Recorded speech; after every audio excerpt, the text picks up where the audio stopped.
So mga kababayan, welcome back sa ating munting channel.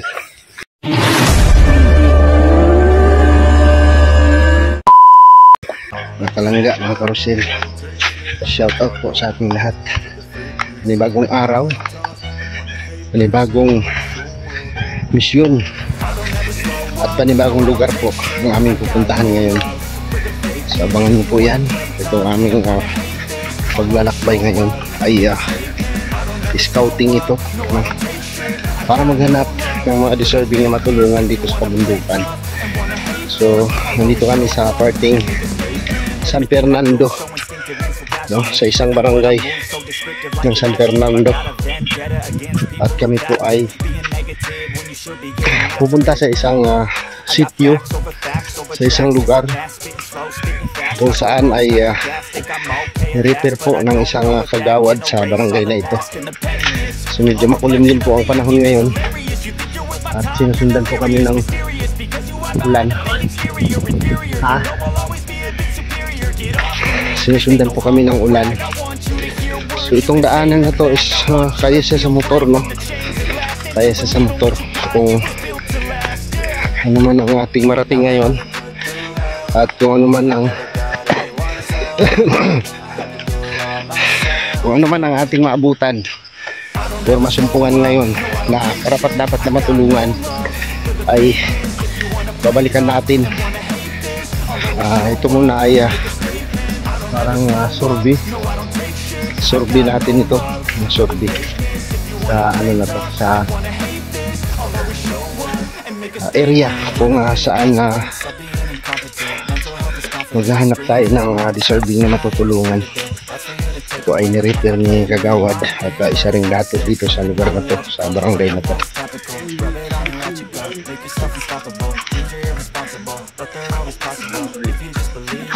Mag-observator naman. So yun,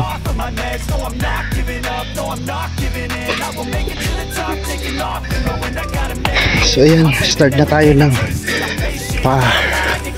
paakyat, no? Start na tayo ng paakyat. So sabi ni kagawad, mas pinili naming maglakad kaysa mag motor kasi kita nyo naman yung daanan, no? Yan. Walang pinagkaiba ito sa inakyat namin doon sa Davao na puro kami nakamotor. Tapos ito, so estimated ni kagawad wala pang isang oras yung lakarin. So ngayon sa kanila siguro yun sa lakad nila, pero sa lakad natin siguro mga doble. Sabi na natin doble. Ang hirap nito na daanan, no? So mayroong motor na paakyat. Abangan natin. Abangan natin siya kung saan. Ay grabe, may mga bata pang angkas, oh.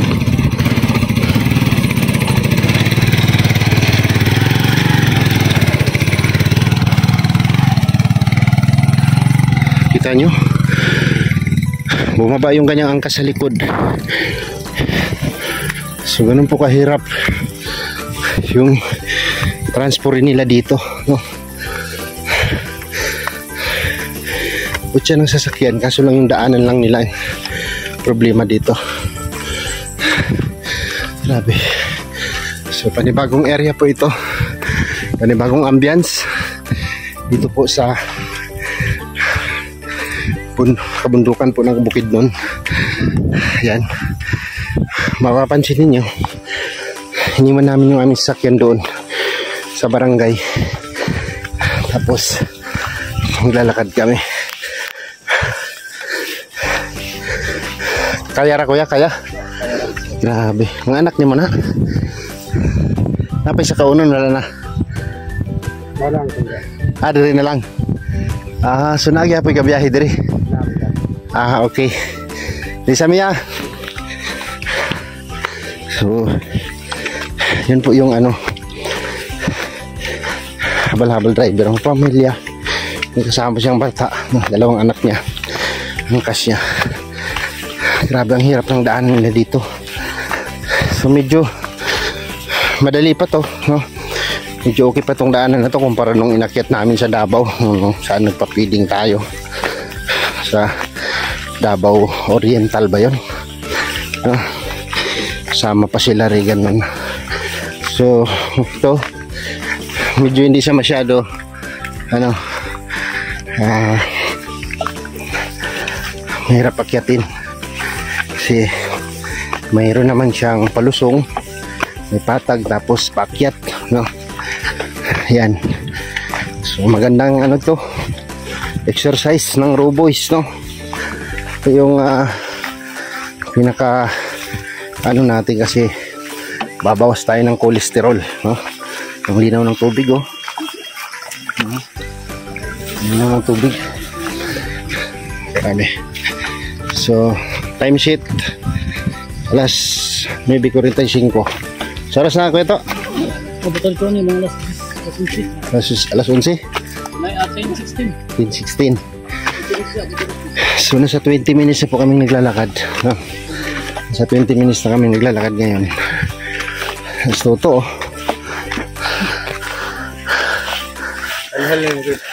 Patay mo ano, nag-boy tayo eh. Place master. Tapaling kita master eh. Pa-inspire nga eh. Kinit nga eh. Sanay na sanay yun. Natawanan tayo ni Kinit yan. Yan. Uy, kaya pala meron palang nadali dito.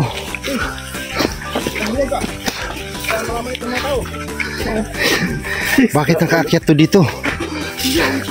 Kailangan yan. Grabe. Bulok na, oh. May mga ahas dyan nakatago. Ang tawag dyan, bundoser. Ang tawag dyan, bundoser. Bundok. Hindi, bundok sir. Grabe. Kaya na yung bulldozer.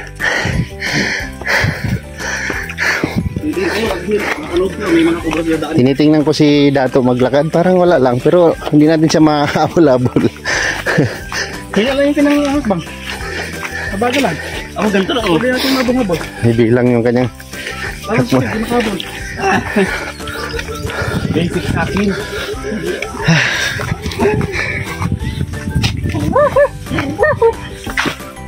Bayabas, oh, wala. Walang bayabas eh. Wala.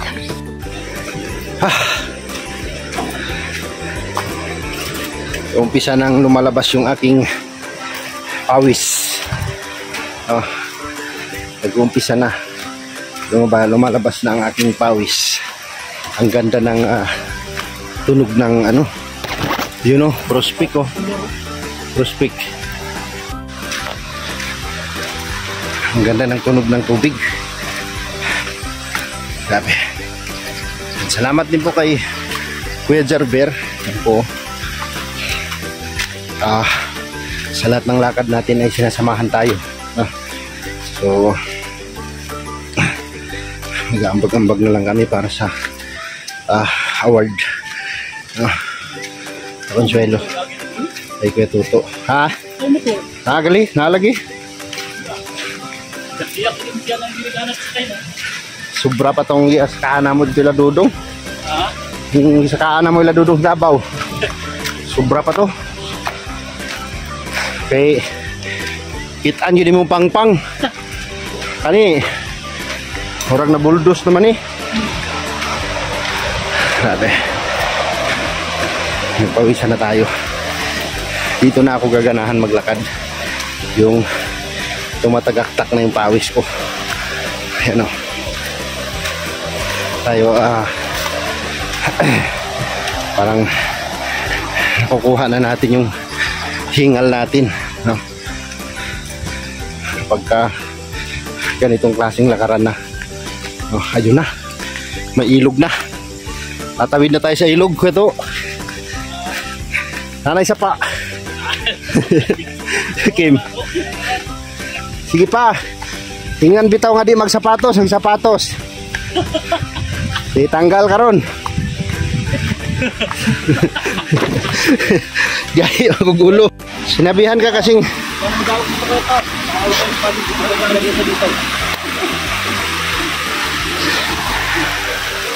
gingan bitaw kang mutabok og sapa. Bitbitin nyo muna yung ibit-bit ni Kebo. Palit-palit tayo.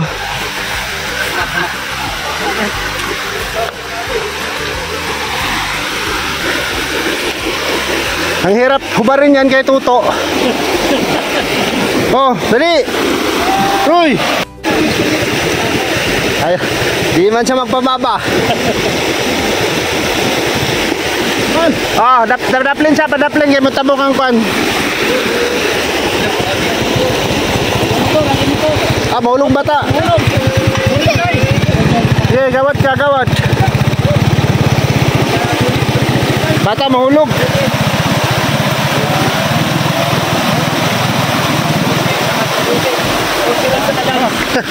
Rosi lang sa kalam.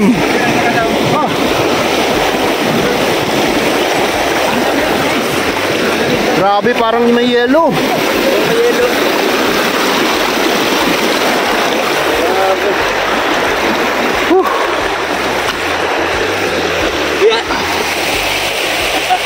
Yan ang sinasabi ko. Yes. Boy Scout. Dapat yung laban. Laban. So, bit-bit sapatos. Yes. Ha? Pag ikaw ang nagsuot, wag na. Meron. Decide din sa pa. Meron pang 15 sapa. Nila maniwala na tatawid ng ilog. Diba? Unang ilog pa lang yun. 15 more to come. Diba? So sabi nila 16 daw na ilog yung tatawirin namin. Ano kagaya kay An. Oo. Ngayon nagsapatos talaga sila. Sa ilog-ilog. So, ngayon na-experience nila.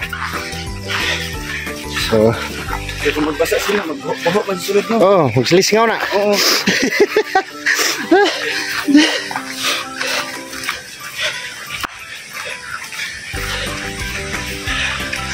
Ay, grabe. Kaya ko to.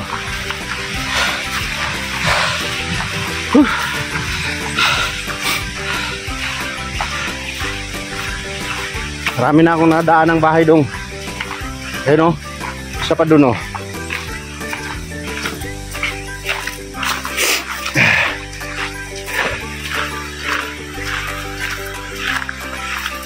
Mount Everest, here we come. Mount Everest. Mount Ibungkog lang ba na? Sino mo si Dato? Parang wala sa ihaya. ang step niya parang ano lang, yung normal lang. Pero lang sa highway. Hindi namin kayang abutin. Ha? Ang dalawang Tama nga yung sabi niya. Isang oras lang daw sa kanila. ang dalawang katutubo yung una. Oo. Kinit. Ay. Tingnan mo sila. Ang layo na nila. Kaya naskiro pa yung nagtigil. Oo na. Mo nagingon ako. Hindi yun sila maniwala na may tatawiring ilog. Tapos may tatawiring putik. Oh, putik. So ngayon, yan. Bit-bit sila ng sapatos nila.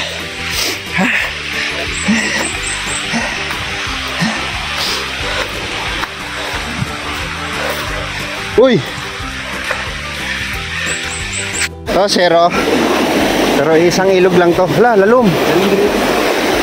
Basta ilog. Tubig.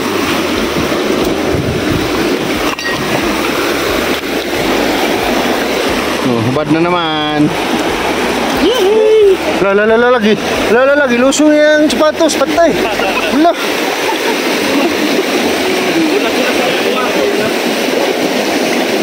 Kasalanan at natulala kayo sa pinapakita ng ilis ko. At hindi ko na sinabi, nagayahin yun.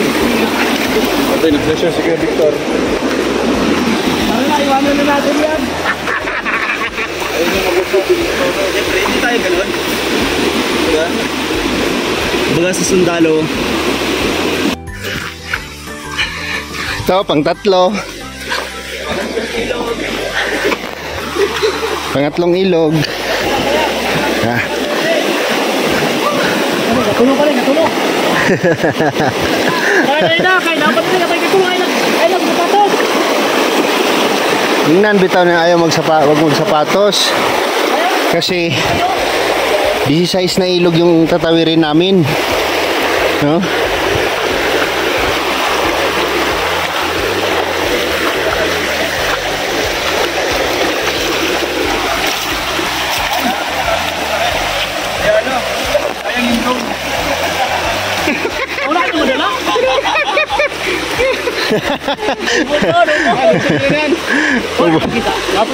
Yan, 3 ilog pa lang ang natawid namin.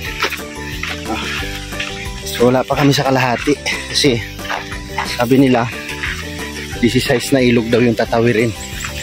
Grabe.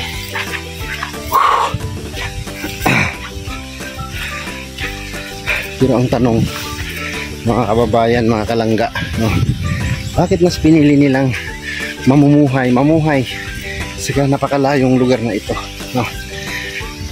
Doon po sa kanilang barangay ay ongoing po yung kalsada, no? ongoing po yung kalsada na ginagawa, simentado. So we are here at the 4 station, diba? Number 4 station, pang-4 na ilog. So dito tayo sa pang-4 na ilog na tinatawid. Yan, number 4 yan, number 4.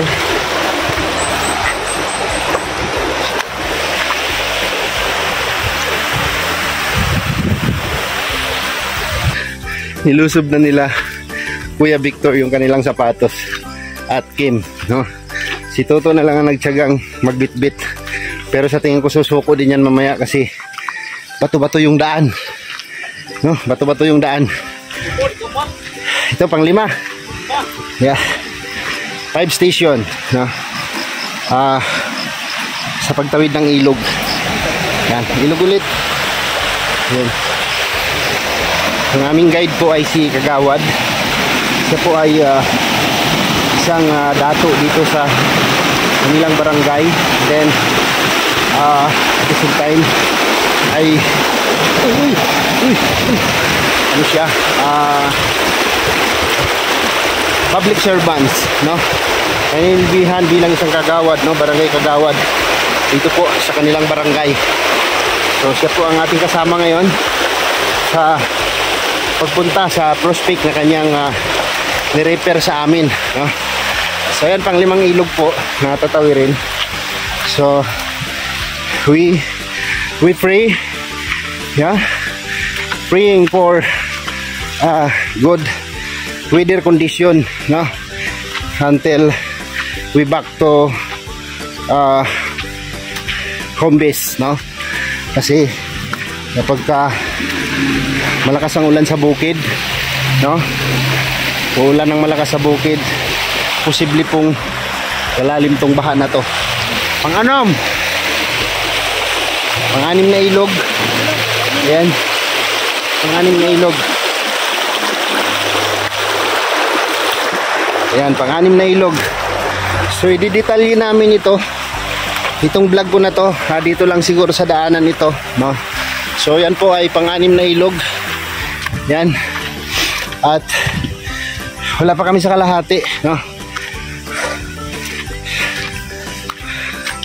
Simple lang yung lakad nila, no? Parang slow motion lang yung step nila, pero ang layo ng distansya nila sa amin. Ayun, no?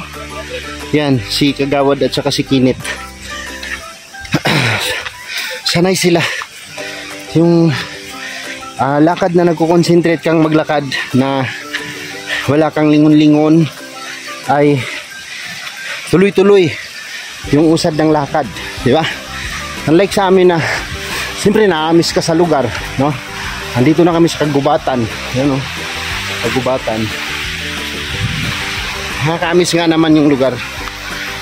So bagong ambience, bagong lugar sa paghahanap ng matutulungan, no?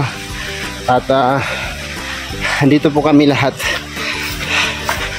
lumalaban pa. Lumalaban pa naman. Lumalaban pa naman. So, ito po yung ni-repair ni Kagawad. So, sana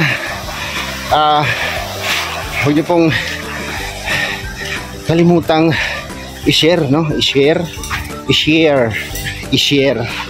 ang aming mga upload video, no? Lalo na kay Dudong Ruel, at para mapalawak pa natin ang ating pagtulong. Makakapunta pa tayo sa iba't ibang lugar para makapaghatid ng tulong sa ating mga kababayan, lalo na dito sa kabundukan ng Bukidnon. So dito natin mararanasan yung realidad ng mga tao, di ba? Realidad, yung pamumuhay, no? Bakit mas pinili nilang mamuhay dito sa napakalayong lugar, no? Malayo sa kabihasnan, walang marites. Ang hirap dito pag naubusan ka ng asin, bibili ka pa dun.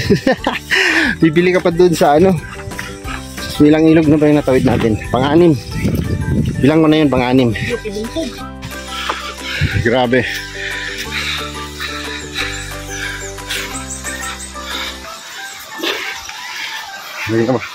Bumabaybay tayo sa gilid ng sapa, kaya marami tayong sapa na natatawid.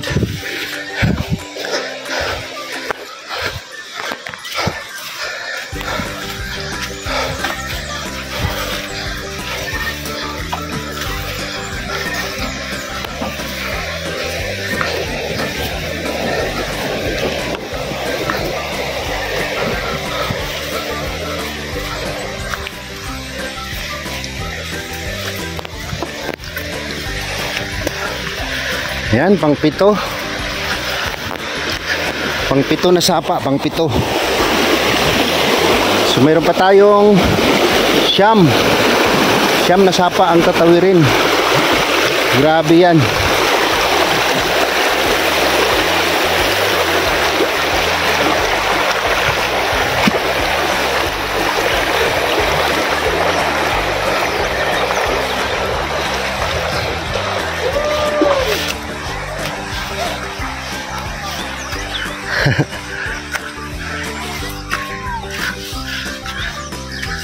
Kana ilang ginatanong, mais na? Humay na, humay? Mauna na sila? Wow. Pwede. Ito, natiro kung saan lang may trabaho. Pwede. Tanong si Dudong. Grabe. Pinagdadasal lang po namin wag lang umulan, no? Kasi nakalimutan ni Toto yung ano, raincoat namin. Basta na yung damit ko. Pero umambon-ambon pa lang siya, no? So mga kababayan, mga palangga, matapos ang mahigit 2 oras namin paglalakbay, ay narating namin yung unang area, no? Unang area ng mga taong ni-repair ni Kagawad dito sa sitio, no? Isang sitio sa kanyang barangay. So success naman yung akyat, tawid sa ilog, pero ramdam ang pagod. Ganun pa man, napakasarap sa pakiramdam na kahit pagod na pagod tayo, hirap na hirap tayo, ay madatnan natin yung mga taong karapat-dapat na tulungan sa lugar na ito, no? So yan, lahat po ng buong detalye ng ano namin ay makikita nyo po sa channel ni Dudong Ruel of Malalag, no? Abangan nyo na lang po, no? Panoorin, i-like at i-share ang kanyang mga upload video. Salamat po sa inyo lahat mga kababayan, mga palangga. Thank you po and God bless. Hanggang dito na lang ang ating vlog, at ang buong vlog po nasa channel po ni Dudong Ruel of Malalag. Ayan po yung bahay, sample lang dito sa aking vlog. Bye bye po, at mabuhay po tayong lahat mga kababayan. Huwag kalimutang mag-like at mag-share sa aming mga upload video. Salamat po and God bless. See you next vlog mga kababayan at mga kalangga, mga karusel. Bye bye. Bye bye po, bye bye. God bless.